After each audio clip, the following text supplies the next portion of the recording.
अगली सुबह बानी जब सोकर उठी तो उसकी नजर अपने हाथों पर चली गई। बानी की मेहंदी का रंग और भी गहरा हो गया था। बानी ने अपनी मेहंदी देखकर गहरी सांस ली। तभी बानी का फोन बजा।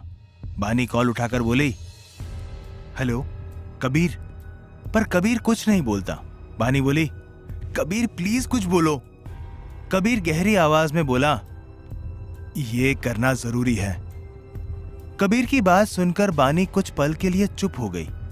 बानी गहरी सांस लेकर बोली, कबीर तुमने ही सिखाया है ना कि हमारे काम में इमोशन नहीं होता, हमें खुद को समर्पित करना होता है, तो मैं वही कर रही हूं। तुम अच्छे से जानते हो कि रेयांश ओबेरॉय के कितने इलीगल बिजनेसेस हैं। कई तो ऐसे हैं जिनके बारे में हमें भी नहीं पता।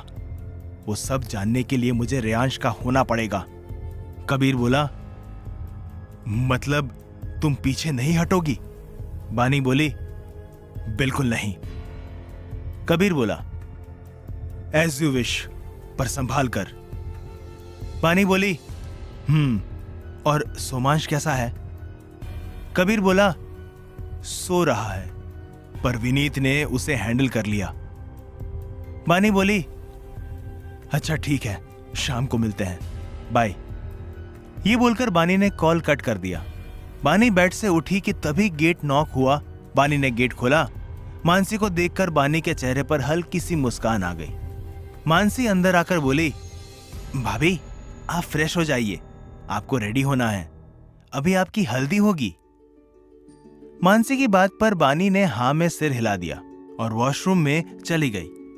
नीचे हॉल में शलाका और माया सारी तैयारियां करवा रहे थे। विहान भी उनकी हेल्प कर रहा था। माया बैठकर बोली, हाय मैं तो थक गई।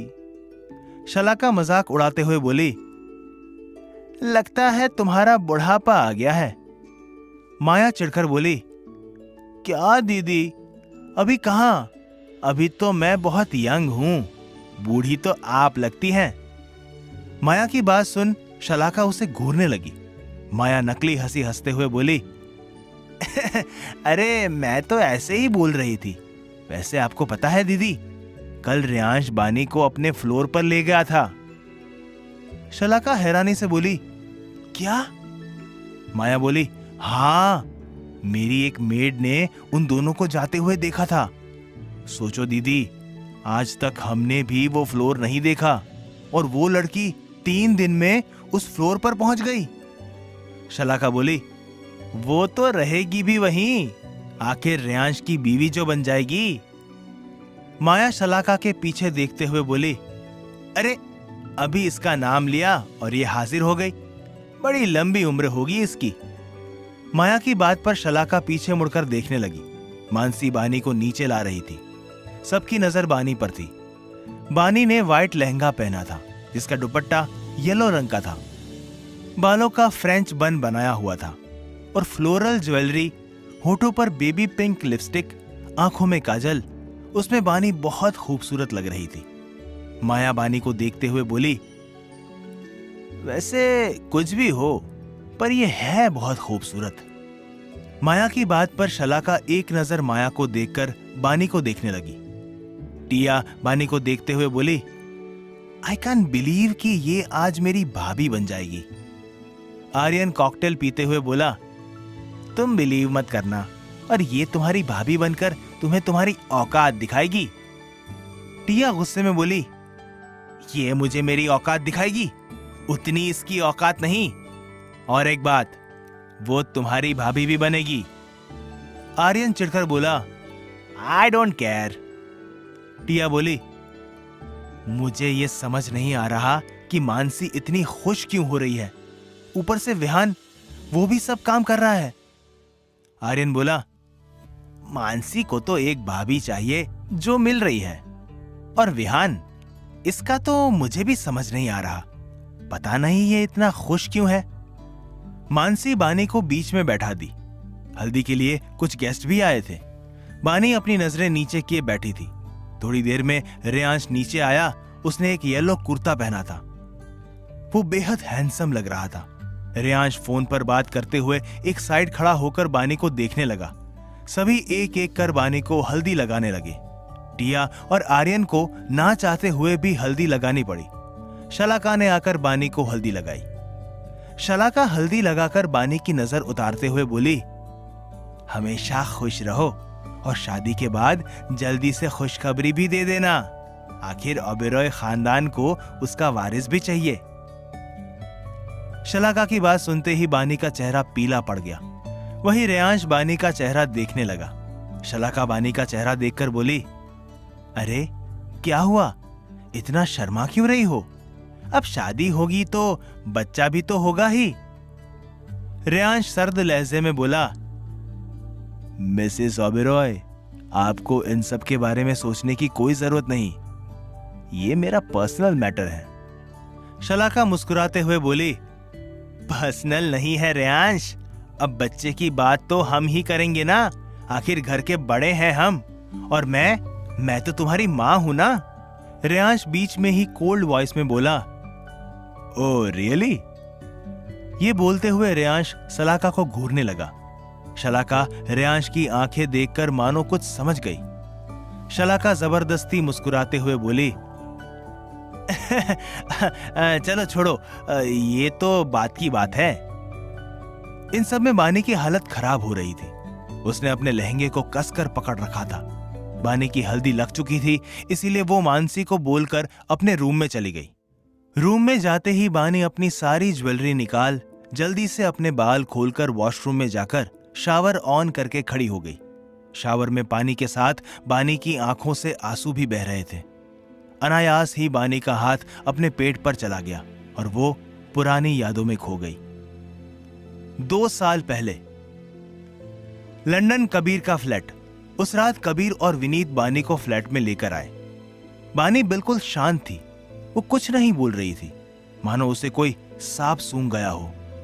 कबीर ने बानी को सोफे पर बैठाया और खुद उसके सामने घुटनों के बल बैठ गया। वही विनीत बानी के लिए पानी लेने गया। कबीर बानी का हाथ पकड़कर बोला, बानी क्या हुआ तुम्हें? तुम कुछ बोल क्यों नहीं रही? देखो, मुझे पता है तुमने पहली बार किसी को शूट किया है, पर यह होना ही था। तुम इस बात पर ऐसे रिएक्ट नहीं कर सकती। बानी कबीर को देखकर बोली, उसने गिरने से पहले मुझसे कुछ कहा था। कबीर बोला, क्या? अब तक विनीत भी पानी लेकर आ चुका था। बानी बोली, उसने कहा कि इतना बोलते ही बानी की आंखों से आंसू बहने लगे। विनीत बोला, पहले पानी पियो। यह जानना जरूरी नहीं है कबीर, इस बारे में बाद में बात करेंगे। कबीर ने हां में सिर हिलाया और बानी को पानी पिलाने लगा। कबीर बानी को रूम में सुला देता है। अगले 2 दिन तक बानी किसी से ज्यादा बात नहीं करती, पर वो नॉर्मल हो रही थी। 2 दिन बाद बानी किचन में सूप बना रही थी, तभी उसे चक्कर आने लगा। बानी गिरती उससे पहले ही विनीत ने उसे संभाल लिया। विनीत ने बानी को रूम में ले जाकर लिटाया। फिर कबीर को उसके बाद डॉक्टर को कॉल कर घर आने को कहा। करीब 1 घंटे बाद बानी की आंखें खुली। उसने देखा कि कबीर उसका हाथ पकड़े बैठा था। बानी बैठते हुए बोली, क्या हुआ कबीर? कबीर बानी की आंखों में देखते हुए बोला, बानी, यू आर 1 वीक प्रेग्नेंट। ये सुनते ही बानी के लिए समय रुक सा गया। बानी हकलाते हुए बोली, क्या? कबीर बोला, हाँ, तुम बेहोश हो गई थी, डॉक्टर ने चेक किया और। इतना बोलकर कबीर चुप हो गया। बानी रोते हुए अपने पेट पर हाथ रख बोली, ये क्या हो गया? अब मैं क्या करूं? मैं उस इंसान के बच्चे की मां बनने वाली हूं जिसे मैंने खुद मारा है। I am just 19। अब क्या होगा?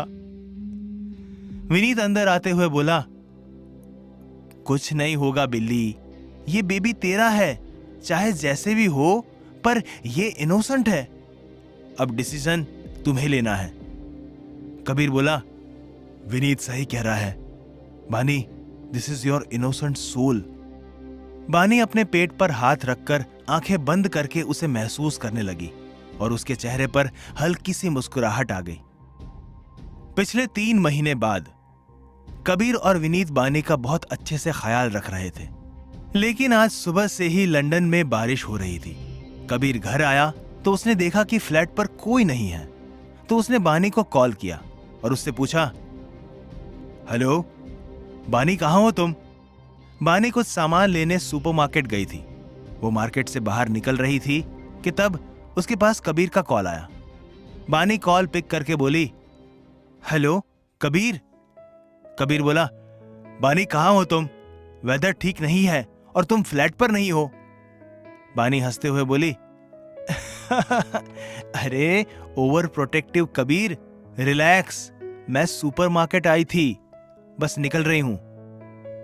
तुम्हें पता है मैं इसी आवाज के साथ फोन ऑफ हो गया। कबीर चिल्लाकर बोला, बानी। कबीर को पता था कि बानी कहां होगी, इसीलिए वो जल्दी से सुपरमार्केट गया और वहां का नजारा देखकर उसका दिल मुंह को आ गया। बानी जमीन पर बेहोश पड़ी थी, उसके लोअर बॉडी से ब्लड निकल रहा था। एम्बुलेंस आ चुकी थी। कबीर को अंदाजा हो गया था कि क्या हुआ था। करीब 2 घंटे बाद बानी की आंखें खुली। उसने खुद को हॉस्पिटल बेड पर पाया। बानी अपने पेट पर हाथ रखकर रोने लगी। उसे एहसास हो गया था कि उसका बच्चा। कबीर और विनीत दोनों साथ में अंदर आए। आज पहली बार कबीर की आंखों में आंसू थे। वो इस बच्चे से काफी अटैच हो गया था। कोई कुछ बोलता उससे पहले बानी अपने आंसू पोंछकर सर्द लहजे में बोली, आज के बाद इस बारे में कभी कोई बात नहीं होगी। उस दिन के बाद से तीनों में से किसी ने भी कभी भी बानी की प्रेगनेंसी के बारे में जिक्र नहीं किया। वो बात वहीं लंदन में दफन होकर रह गई। और यह भी कि सुपरमार्केट में क्या हुआ था। फ्लैशबैक खत्म। आज इतने वक्त बाद बानी को वो सब फिर से याद आ गया था। बानी रोते हुए वहीं नीचे बैठ गई। बानी वहीं बैठी थी कि तभी वॉशरूम का गेट खुला और रेयांश अंदर आया। वो बानी को फर्श पर ऐसे शॉवर के नीचे रोता देख उसके पास बैठ गया। फिर उसने उसे कसकर अपने गले से लगा लिया। बानी को अभी भी कुछ होश नहीं था। उसने भी रेयांश को और कसकर पकड़ लिया और फिर वो रोते हुए बोली, मेरा रेयांश बीच में ही सर्द आवाज में बोला, हमारा बच्चा। ये सुनते ही बानी रेयांश से अलग होकर उसे हैरानी से देखने लगी। दोनों शावर के पानी में भीग रहे थे और एक दूसरे को देख रहे थे। रेयांश बानी के सर से अपना सर जोड़कर बोला, मैंने कहा था ना, तुम पर हमेशा मेरी नजर रहती है, तो ये बात मुझसे कैसे छिप सकती थी? उस वक्त मैं हॉस्पिटल में था। मुझे ये नहीं पता कि उस दिन क्या हुआ था, पर यह पता है कि वो हादसा नहीं था। बानी रेयांश से थोड़ा दूर होकर बोली, मुझे अकेले रहना है, तुम जाओ। रेयांश बानी को कमर से पकड़कर उसे खुद के करीब खींचकर बोला, जो हो गया सो हो गया बेबी, बच्चा तो फिर हो सकता है ना। बेबी, उसके लिए हमारा पास आना जरूरी है। बानी रेयांश को घूरते हुए बोली, तुम्हें कोई फर्क नहीं पड़ता। रेयांश बानी को छोड़कर खड़े होकर सर्द लहजे में बोला, जो इस दुनिया में आया ही नहीं, उसके जाने से मुझे कुछ खास फर्क नहीं पड़ता। यह बोलकर रेयांश वहां से चला गया। वहीं बानी बस हैरानी से उसको जाते हुए देखती रह गई। बानी फिर खुद को संभाल कर उठी और अपने कपड़े चेंज करके वॉशरूम से निकल गई। बानी की आंखें रोने की वजह से लाल हो गई थी। बानी जाकर बेड पर बैठ गई। उसकी नजर टेबल पर रखे खाने पर गई। बानी को अब हल्दी के बाद पूरे दिन अपने कमरे में ही रहना था। बानी का खाना खाने का मूड नहीं था, इसीलिए वो बेड पर लेट गई। उसे पता ही नहीं चला कि कब उसकी आंख लगी। रेयांश डायरेक्ट अपने रूम में गया और अपना कुर्ता उठाकर एक साइड में फेंकते हुए बेड पर पीठ के बल लेटकर अपनी आंखें बंद कर लिया। वो अपनी आंखें बंद कर उन्हीं यादों में खो गया। 2 साल पहले फ्लैशबैक। रेयांश ने होश में आते ही अपने डेविड को बानी पर नजर रखने को कहा था। इसके बारे में शेरा और आर्यन को कुछ नहीं पता था। 2 दिन बाद रेयांश को पता चला कि बानी प्रेग्नेंट है। रेयांश ने बानी की सिक्योरिटी की जिम्मेदारी डेविड को दी थी। बानी जब भी कहीं बाहर जाती, वो अपने आईपैड में उसके हर मुंह को देखता था। ऐसे ही 3 महीने निकल गए। रेयांश अभी भी हॉस्पिटल में था। वो ऑलमोस्ट ठीक हो गया था। आज सुबह से रेयांश का मूड बहुत खराब था। वो बात बात पर सब पर गुस्सा कर रहा था। शाम को उसे एक कॉल आया। रेयांश ने देखा कि वो कॉल डेविड की थी। रेयांश ने जल्दी से कॉल आंसर किया। डेविड हकलाते हुए बोला, बॉस, वो मैम गिर गई और उन्हें उसके इतना बोलते ही डेविड की सांस उखड़ने लगी। इसके आगे वो कुछ बोल नहीं पाता और कुछ ही पलों में बिल्कुल शांति छा गई। रेयांश को कॉल पर आवाज आनी बंद हो गई। यहां तक कि सांसों की भी आवाज आनी बंद हो गई। रेयांश ने कॉल कट कर दिया। उस वक्त उसके चेहरे पर कोई भाव नहीं थे।